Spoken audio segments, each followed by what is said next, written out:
Hello everyone, so welcome to Teh Tarik with Walid. And for those who do not know, Teh Tarik is a Singaporean and Malaysian delicacy, it's a drink. So I am Walid and I'm from Nanyang Technological University. Today I will be hosting two distinguished guests, Professor Dandan from Peking University and Professor Li Chia from Singapore Management University. So let's get to it, professors. The theme of this meeting and also of the past year has been AI. Right? But I feel sometimes there has been a lack of critical engagement with AI because it seems like there could be a lot of things that negative consequences that come with it. For instance, the displacements of workers, right? So why should we embrace it? Why should humanity embrace AI in the way that we have? Yeah, I go Dandan first, yes, please. Okay, I think it's like the two sides of the coin, right? So it's pretty much depends on which side you focus on. So there's a positive side and the negative side. And we know AI and any new technology may replace some jobs, but they also can open up some new jobs. So, but the problem is the pace. So the destruction and the creation pace. So which one go first, and whether we can create more jobs before a lot of jobs has been replaced. So I think that's what we can do, right, to make things better. But I think we have to embracing the new technology, right? No one will resist it at this moment, right? Why do we have to embrace it? Why can't we resist it? So no one can resist it at this moment because there are a lot of global race, so which country can go first. So I think, for example, China and the US, they put a lot of money, resources on the AI innovations. So I think no one can say no to AI at this time, at this stage. Yes. Yeah, right. Thanks for having us. First of all, I think. As you mentioned, AI is, with a very, very high probability is going to replace a lot of workers. But we are embracing AI not because of this effect. This is a consequence, it's a byproduct in some sense. But we are embracing it mainly because of the productivity gains and the opportunity to do a lot of things that we could not imagine before. So, during the conference, during the forum, we have met a lot of scientists. So one of the scientists yesterday, so we had a conversation. So she's using AI technology to design new enzymes in order to improve, agriculture production, in order to improve the health of a human being. So a lot of this could not be done, at least could not be done efficiently using old technology. But with AI, they can increase the pace of making this kind of scientific development by maybe 10x. So this is just one example happening in biotechnology. They can use this to do a lot of great things. The same thing is happening in other industries as well. So the other day we also met a car maker. So they are using AI technology, essentially 100% automated production of like modern EV cars, which can do a lot of great things as well. The same thing is happening a lot in other places.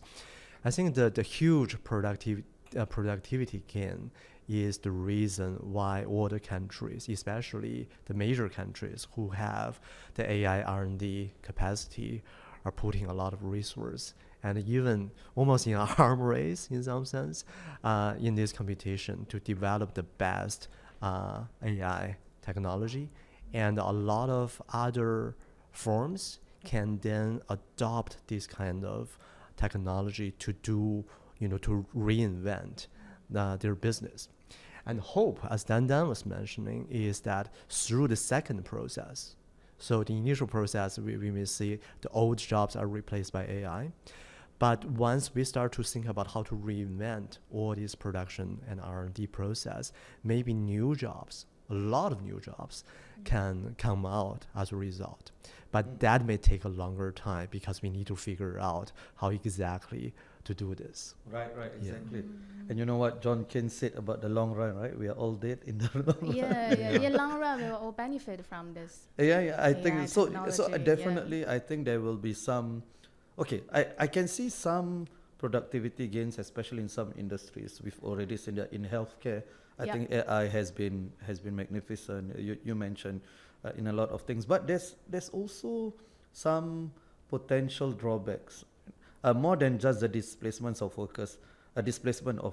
I'm sure you guys have seen the convocation ceremonies in the US where somebody mentions AI, they get booed, but these are people who also use AI in their daily lives. They use ChatGPT all the time. They use Gen AI all the time. So there's a complicated relationship between human beings and AI now. On one hand, they use it. On the other hand, they understand that this can be dangerous for them, for their jobs, but they can't get around using it. Right? So my second question is precisely about that. Is AI a net positive for humanity, or would people like myself, we would be skeptical? Is this a big tech profit maximizing, profit making scheme? What do you guys think? So as you said, so I mean, the reason why a lot of people, all these governments and all the smart people are spending so much time on AI is because there's this hope of changing, human civilization forever. So the good scenario, as some of the, say, for example, Elon Musk was saying, is maybe the productivity is just so high and we don't have to work and all the robots are going to do that. But that is only the good scenario. There's also a bad scenario. And also, the CEO of Anthropic the other day was saying there's a 10 to 25% chance, which is also agreed among a lot of AI leaders, that this could be the end of human civilization. Exactly, right? Robots take over, right? Yeah. So this is what makes this kind of conversation especially important. So we need to make sure that, or try our best to make sure that we get into the good scenario instead of bad scenario. And a lot of economists have written a lot of economic theory and think about the modeling about this aspect. So the two main force is, in the short term, there's workers are going to be replaced, and there could be mass unemployment. So imagine that unemployment goes up to unemployment rate goes up to maybe 15%, 20%. And in that case, that is unpleasant, really bad scenario, because if the unemployment rate is high, then the demand for all kinds of goods is going to drop. Okay. And the companies may not make money, and the companies may get eliminated during the process. I mean, basically, we are thinking about a recession or even depression kind of scenario. So that's why the labor economists and policymakers are working very hard to think about how to prevent mass unemployment during the transition period. So because this is the main mechanism, the bad scenario can realize. So if we can avoid this or mitigate this during the transition period, then we have a much better chance so that the economy can move into the good equilibrium. Can we trust big tech companies to lead us in that direction based on their records, right? And ultimately, they are just companies whose ultimate goal is profit maximization. But the difference is, just like how social media companies, they had a disproportionate impact on humanity, right? AI, big tech companies, is going to have even far more. So can we trust them to lead us into that best case scenario? So maybe I can say a little bit Please. about my view on the US, and Dandan can talk about China. Yeah, please. So because it is going to be different. I think in the US, so we have already seen a lot of mass employment, sort of layoffs. Yeah. So Meta recently just laid off 8,000 workers. Okay. Block maybe, a few months ago, the fintech company, laid off, I think, 50% of their workforce. And the claim is because of AI productivity gain, and then they want to reinvent their company. So apparently, I mean, and we also did some research on U.S. policy. The federal government, especially during the President Trump, they actually changed a lot of policy. During Biden times, there was some policy trying to sort of put some restriction on AI technology, but during the new Trump administration, a lot of these policies are gone. Okay. So from our read, the U.S., the federal policy is mainly trying to encourage the development of AI and giving a lot of tax. That's why we can see a lot of layoffs in these big tech firms.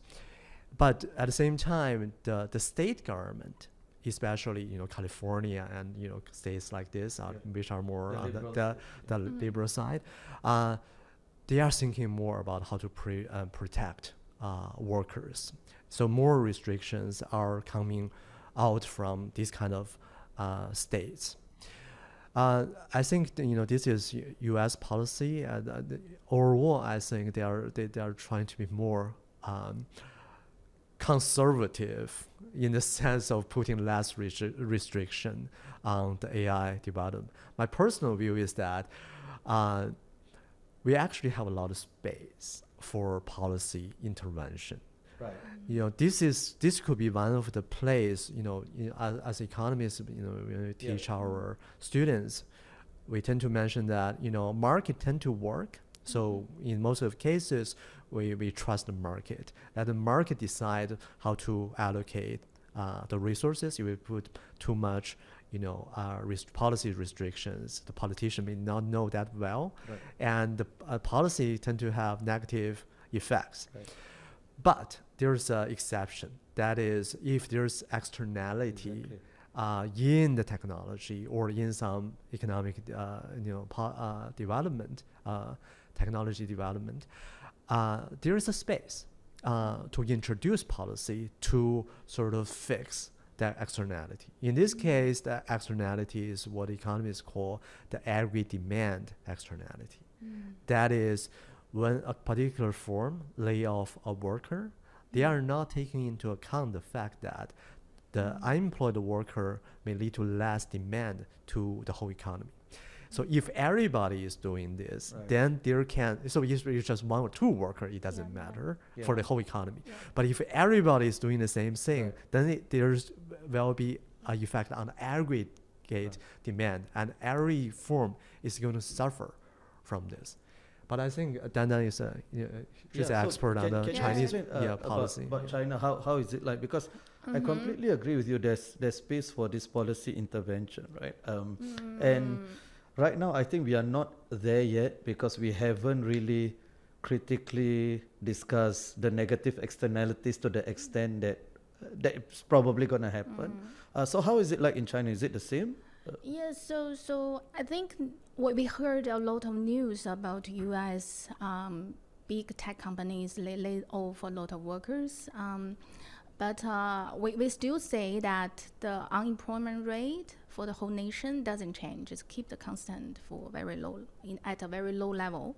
I think it's the same in China for the whole labor market. We don't see mass unemployment. Right. The employment is still looks good in the micro level, but we also interviewed some company CEO for the AI companies. We asked those CEOs whether you lay off any workers or if you have any idea in the future you will lay off some workers. They said they don't want to do this because if you do this, the government or the peoples may criticize or may worry about the employment situation. If there's no job, they just keep them still? I think they quite, because they still make a lot of revenue, so right. It's okay for them to keep thousands, maybe tens of thousands of workers. But the problem is they reduce the hiring reduce hiring new workers. Right. So I think that's what we say. There's no layoff, but they reduce the recruitment. Right. And Is it's that the stage, difference yeah. between China and the US, where Yeah. the government so is the US main- is protected by union. Some workers are protected by union, Right. but for those without union, they are under the risk to Right. be fired. But in China, so China is like the whole country is like a big union. Right, So, right. So the state is still the main player in directing the market in Yeah. China for AI at least. I think Yeah. there's better coordination. In some Right. in some sense, there's better coordination between the firms and the government Right. in China. So the coordination may not be sort of explicit, but I think the implicit coordination is definitely there. So especially the big firms, they tend to right now they have a lot of new offices for sustainability and social Yeah. responsibility. Public So relation. in some sense, they are the big firms are already have already internalized the social responsibility. Right. So in the U.S., this would be taken mostly care of by the government, either state government or the federal. Apparently, federal is not doing as much as the state. But in China, I think the internalization is happening within the big firms. A lot of the very big firms are state-owned. So Yeah. that is even more natural for those. So is that a weakness for China, because innovation is more likely to take place outside the state than inside the state? So or is it a strength because the state is able to coordinate everything? So then that is a discussion about sort of the miracle of China's economic development. China is always like this. Yeah. So 20, 30 years ago, the Western economies tend to criticize that. Oh, Right, exactly. China is not built exactly as U.S. Yeah. In terms of economic institution. Yeah, yeah. But nevertheless, we witnessed, great economic development in China during the last, 30, Right. 40 years. So what it means is that maybe sort of the traditional Western economic theory does not apply to the Chinese story. And a lot of new theory are, also. This is a separate question. It's about how to explain It's explain the fascinating. growth. Yeah. The institution is always like this. But I think another example, we are both from Singapore universities. I think Singapore is actually very explicit about the coordination between the government and other stakeholders. So the other day, the PM Wang had his speech, and one of the emphasis is the so-called triparty coordination. Various three parties are the workers, represented by the union, and the employers represented by their own organization, and also the government.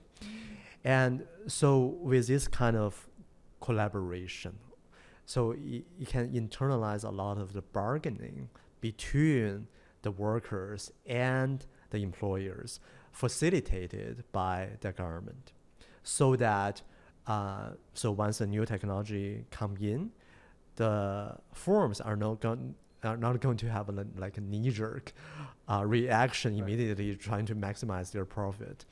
So their decision, this kind of decision is going to come out through a bargaining process between the union and between the employers. So I think Singapore is a fascinating case, and it's almost the perfect case also for us to understand or have conversations on AI, because I think you're familiar with this as well, Dandan. The Singapore government is very big on AI, has fully embraced AI, and all universities have been sort of mandated to embrace AI essentially. And but the state has always been the number one player in Singapore, right? And it is relatively insulated from public pressure. Not as much as in China, because there are still elections, but definitely far more than in America. So the state can be the first mover in a lot of things, and a lot of times it moves before the market, or it moves the market, and like bioengineering and a lot of the transition from manufacturing to services, and it's doing so for AI as well, which is why I think in Singapore we have not had the conversation about the dangers of AI. And this is where another thing that I wanted to ask the two of you, the three of us are educators as well. I find that my students have their cognitive abilities have not increased with AI. It has decreased. Right? So don't you think AI is, in the long run, I mean, there are already studies, Gen Zs is the first generation that we didn't see a cognitive increase, an increase in the cognitive ability. And that's because of technology, right? All sorts of technology. And now AI is just going to make it worse. Or am I being too negative? What do you think? Yeah. So because I'm a professor at a university, so I also taught some lectures, for example, econometrics and labor economics. So in my class, I feel the students, they don't really like to take the courses. I don't really keen on learning new things. So that's what I find. For example, for my econometric class, I have 200 students, but every week on the lecture, only maybe half show up. So and then less and less people show up during the semester. So no one asks me questions because if they have any question, they ask AI. So there are less of communication between lecturer and the students. Absolutely. Yes, and I don't know. I just feel no passion to teaching, and I don't really like to learn. But in Peking University, there are some other courses like AI, learning AI. So that's booming. A lot of students show up in that classes. So I think the student they have the priority. They know what kind of skill they want to learn at this stage. So maybe I think we should change. I think we should change in the education side, in the school side. I mean, we need to change curriculums to fit the interests of students. So because, for example, for those econometric, those kind of, so he's a econometrician, so maybe you don't agree with me. So for econometrics, I think because it's pretty much textbook based, so I think students can pretty much learn by themselves. So maybe we can just open 1 hour communication discussion sessions with students per week. I think maybe that can help students to learn. But we don't need to repeat the textbook things every week. So I think maybe we should make some change. I find myself thinking about that as well. How do my assessments, how are they coping with the demands of AI? Because I'm still using the same assessments, and I need to reevaluate them for the upcoming semester. But what you just said, human beings are becoming less social. We are becoming I think more intellectually lazy as well. So isn't that a net negative overall? Don't you think? For our students, Peking University is the top university in China. Yeah. So they are still very active in thinking. They try to find the way to survive in the AI era. So I think they are fine. They are just to change their interests, change the priority. So that's what I observed in our university. What do you have observed in your class? It's definitely not singular.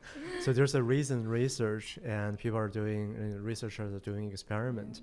I think high school students maybe, and what they found that after using AI, the time spent on doing homework reduced by maybe 20%, and the quality of the homework in terms of grade actually increased by a lot. No. But once you take the exam, the grade dropped significantly. So because with AI, they are doing, better job. A lot of good job within less time. Yeah. But without AI, when you do the exams, then the grade dropped by a lot. So on the face of it, a lot of people will conclude that AI is hurting the learning process. But we also need to think about this more deeply. So one is, as we have discussed, is whether the traditional way of evaluating the learning outcome, still applies. Because, in the work environment, so people are going to use AI. The students eventually are going to use AI. That is more like doing the homework kind of scenario. So that's, so when, a lot of people advocate for the using of AI in classroom, they say, eventually they're going to use the AI no matter what. So that is the sort of the plus of using AI. But I think the danger, but I'm more on the other side. I think the danger is really when we learn new things in the classroom, it's not only about learning a particular skill that we are going to replicate in the work environment. We are also training our brain and changing our brain as a big piece of muscle. So in some sense, our brain is a large, it's not a large language model. It's not only a large language, it's a large model. It's an AI model. Yeah. So when we learn new things, even if it's not directly useful in our job, in our work, we'll learn something, say play violin or writing a novel. This actually is a training process to upgrade our brain. So if we just think about learning this skill and using that in the work, I think that is too narrow. Yeah.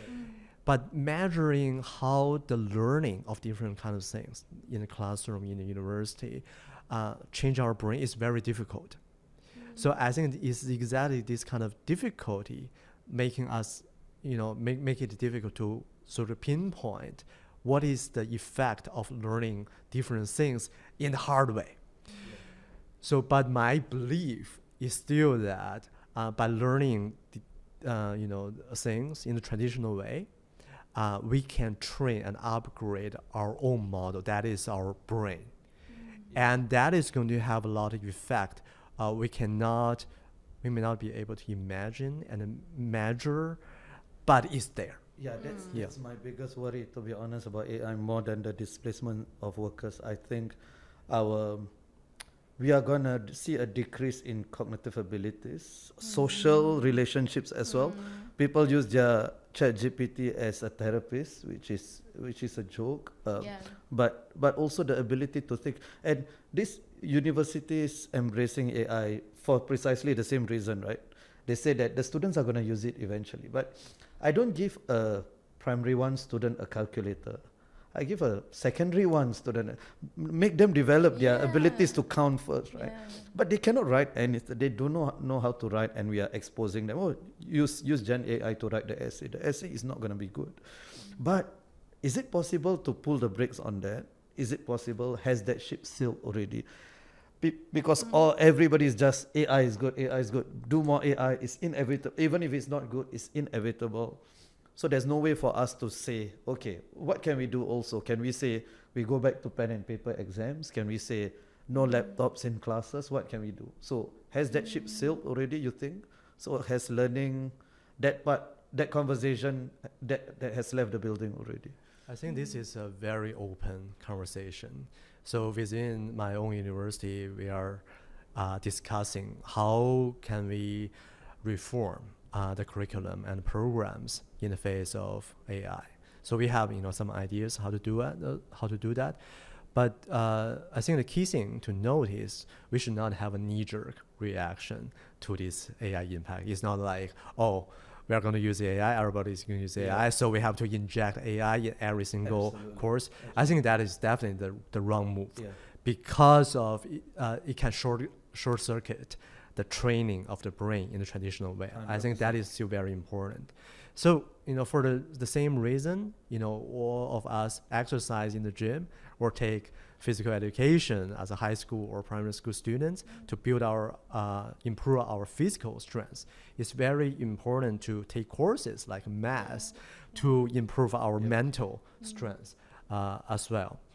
But I think this is still a very open question. The other day I was in a conference and I was asking a professor from Stanford University, I was saying, hey, we are all looking at how Stanford and MIT are reinventing, how to, change the curriculum and, in the face of AI. he was mentioning we do not know exactly what to do.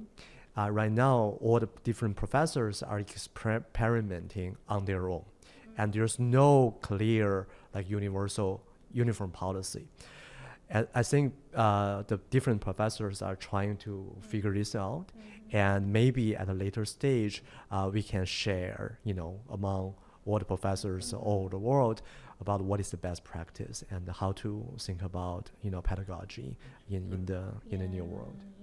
I think I'm very aggressive in this question and very practical. I think we should totally change the education system, how to organize the coursework. So like Professor Lee said, so maybe we can do create or design a brain gym for students. And then for other parts, I think we can do task-based, or how to say, just finish a task. A group of students together finish a task. We can design different tasks for them. So I think that can help students to learn a lot of skills in the real project or research project-based, research-based. Yeah. Right. I don't think the coursework We only have a useful. couple of minutes left. So Okay. final question, just briefly from the two of you. Wouldn't AI just worsen inequality within societies, but also between the developed world, between countries like China and US and then the rest of the world, Definitely. but within societies as well? The Yeah. people who have access to premium AI tools and those who can utilize all of those, wouldn't this make society worse off eventually if inequality worsens? I think that is the greatest danger that we have to face. So in the capital market, you see, shareholders of NVIDIA and all these, similar stocks, the stock price have increased by maybe 20 times. And so the stakeholders in this area are making a lot of money, but a lot of other people are not benefiting from this kind of capital gains. And in the longer run, during the transition period, if we do start to see unemployment and layoffs, and that is the mechanism to generate even larger inequality. I think that's why economists and policymakers really need to think very carefully about during the transition period, how to make sure, how to tame, say, the process of unemployment, if there's any, and also how to think about facilitating the reskilling and also the job searching of, workers. So if they are unemployed or they're not having a good career health. So I think there's a lot of space for the government and also other foundations and institutions. Academics as well. Yeah, academics as well, to think about the potential risk and what can be the possible solution and mitigation for these kind of risks. I totally Final agree. I think that's what our economists can do to provide some research, policy-based research to the government, to the society. I think Professor Lee is currently cooperating with the Singapore government to design some index like the AI exposure index to measure the risk of the occupation, employment, and also the career health index, right? To test the individual's skill, whether they have enough skill to in this in current economic the AI the technology change. So I think through all those tools we can maybe help the society become more healthy. I don't know. That's what we can do. Yeah. Absolutely. Yeah. Absolutely.